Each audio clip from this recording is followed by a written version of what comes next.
Hello, welcome to Monday Morning Matters live broadcast show brought to you by Magnicraft Consulting team, anchored by Niyi Dunmade, a certified church consultant with the Society for Church Consulting in the U.S. Here, each Monday of every week, we address important, relevant, and actionable topics of interest that will help you and your church grow healthier. And now, meet your host, Niyi Dunmade.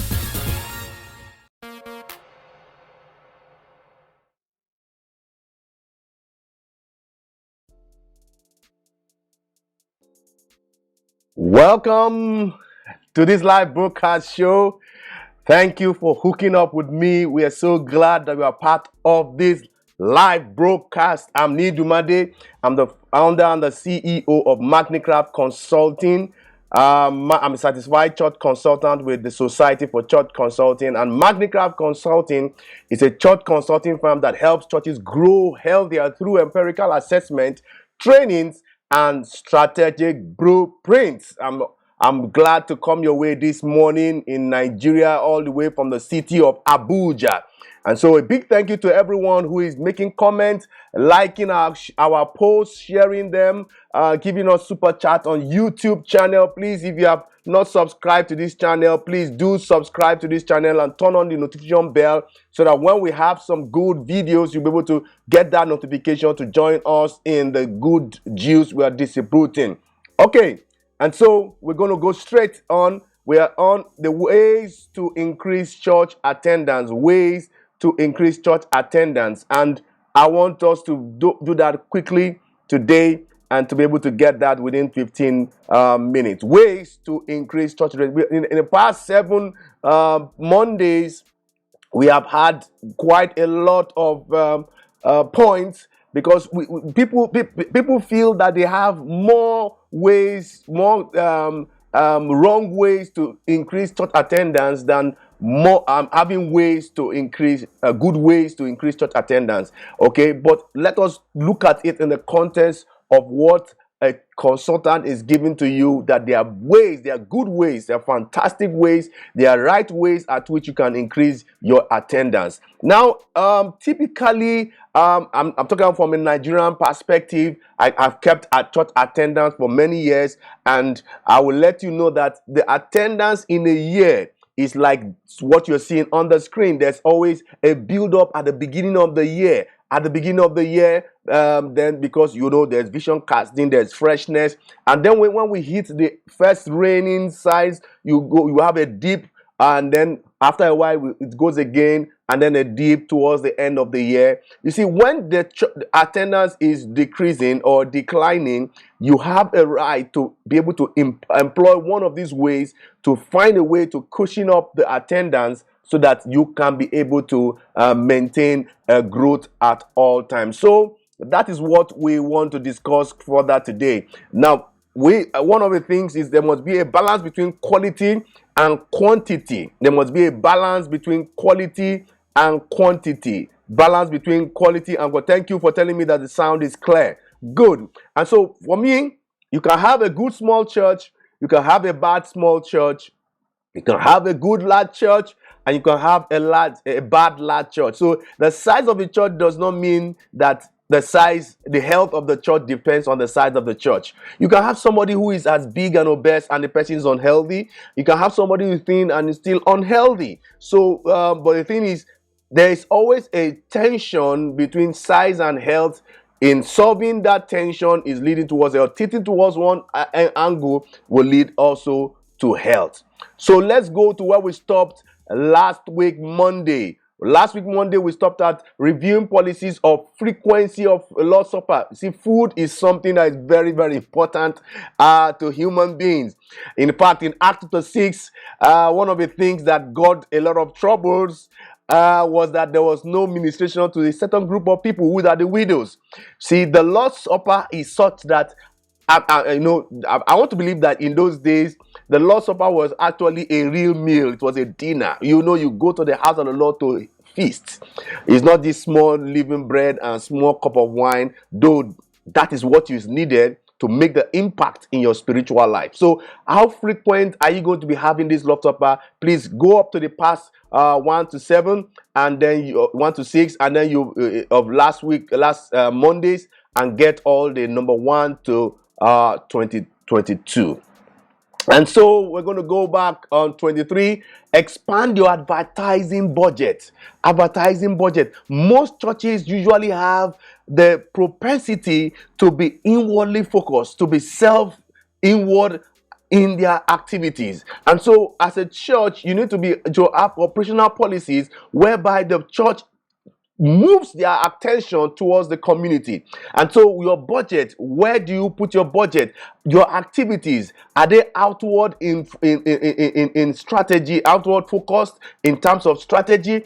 Because your money must be able to push your agenda towards reaching out to the community. 5% of your budget for advertising. Churches need to do Facebook ads. Churches need to do some public relations, perception management, have a lot of channels where they disseminate all these good news, information about the church to the community. So expand your advertising budget, not to ensure the church is inwardly focused, but then having an externally focused mindset. 24. What is the fellowship hour? What is the fellowship hour? Your church congregation, there is a time that all of them finds conducive to meet. In my church, if you want to put a one service, for example, in my church, if you don't put it within 8 and 10, you're going to lose a lot of people, like 80% of them.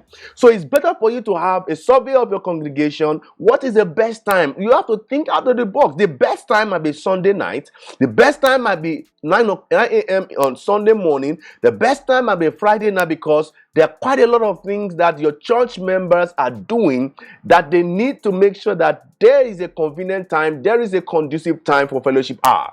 So find out that time so that you can be able to drive up, because if your members are to invite the people from the community, there is a time that they have that is allotted, that they feel at least it's free for them to be able to visit the church. But then if you put your time at the point where the people, your church member avatar in the community is not comfortable with coming to your church, there will be problems in getting them to your church. I want you to move a bit faster now. Conceptualize a larger concept.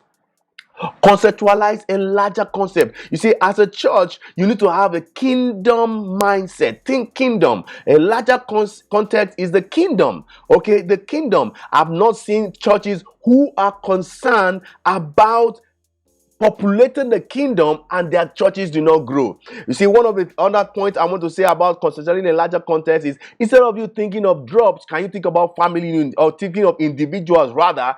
Can you think about reaching out to family units for more entry points? Okay, you are reaching out to the father, you are reaching out to the mother, you are reaching out to the children, you are reaching out to relatives. So the concept of sheep stealing should be buried. Church hopping, because it's very easy now because of all the digital tools that we have in our world today. Church hopping is so frequent, and that affects attendance because of transferred growth. But then we need to emphasize conversion over transferred growth. So let's think kingdom. Let's think kingdom and see how people are being taken from the kingdom of darkness into the kingdom of our dear Son, Jesus Christ. Okay, we need to move a bit fast so that we can finish up in the next 5 minutes. Okay, 26. Build mutually reinforcing components. Build mutually reinforcing. When you have something mutually, in terms of they work hand in hand, just like tea and bread and egg. Okay, it works mutually. So there are certain things in your church like that are culture-wise. There are institutions. Okay, I love to see lead pastors who are doing certain things in terms of mutually reinforcing components to reinforce institutions, to reinforce their core ideologies, to reinforce their values, their culture, the behavioral mannerisms that you want to see prevalent in your church. So have programs, have components around family, marriage, business, finances, something that is affecting everybody in the congregation. Have a leadership member career, programs. So for stronger bond, followership, and loyalty. So what are your components in your church? Can you think of what are the mutually reinforcing components to those core ideologies, to those core values of your church, and then begin to see how you can get those things well into those there. Minimize internal competition. Okay, when I was church administrator in my church, you could see everybody wants their department to be the best. But you see, God is not about your department being the best. God is about the church being the best. Okay, you could see where the music, the choir members is just concerned about their thing, and they don't care about the cleanliness of the church. You see, and the truth about it is that somebody who's coming to your church for the first time may recognize that the choir is doing well, but the thing is that it's about the entire church. Conflict over program scheduling, emphasizing small groups and worship service at the same time, okay? So that you can minimize internal competition. Internal competition will yield to conflict, criticism, crisis, and so forth. So minimize internal competition, that everybody is working as a team to make sure that the whole church is actually making headway in the community. 28, match goals, program priorities, and resources. Match goals. So at the beginning of this year, I know you had goals, you have objectives, you have something you want to set up in 2021. Now we're in the last quarter of the year. We need to begin to match these goals with program priorities and resources. You don't just hold programs because you want to hold programs. There's some programs that you have that it might be inward in strategy or outward in strategy. You need to find out those priorities of those programs and allocate resources to making sure that those programs comes to success in your church. Put church money where your mouth and your mission and your mains are. What I mean is that don't minor on what is major and don't major on what is minor. Okay, the mains, the mission, and what is really attributed or ascribed to your mouth is where the dollar and the money of your church needs to get to. So match goals, program priorities, and resources in those quarters. 29, expand to a full music program. Music is a universal language. Okay, music is a universal language. Music is very powerful. Music is easily acceptable by many, by all, if not. What is the percentage of those who lead worship in your church? Okay, so find a way to take advantage of the full music program in your church. And we're going to take a last one on number 30. That's maintain a clean and attractive building. Maintain a clean and attractive building. Maintain a clean and attractive building. Okay, it doesn't cost so much to paint regularly. It doesn't cost so much to maintain on an ongoing basis. You don't leave your building for a long period of time and then you now want to do maintenance. It's going to cost you more. Okay, there are some times that you can see cobwebs, dust in your church. You have to maintain a clean and an attractive building. An attractive building does attract people, and an unattractive building repels people. Okay, let's stop from here, and then we're gonna go I'm releasing my book by October 8th, 2021. I'm releasing my first book, and this is the first time I'm announcing it to all my viewers. Please watch out for that date. My book is coming out October 8th, and then it's on church retention. I've done quite a lot of training on that. I put that in a book format, and please feel free to just be on this page, church retention, the pathway to church growth.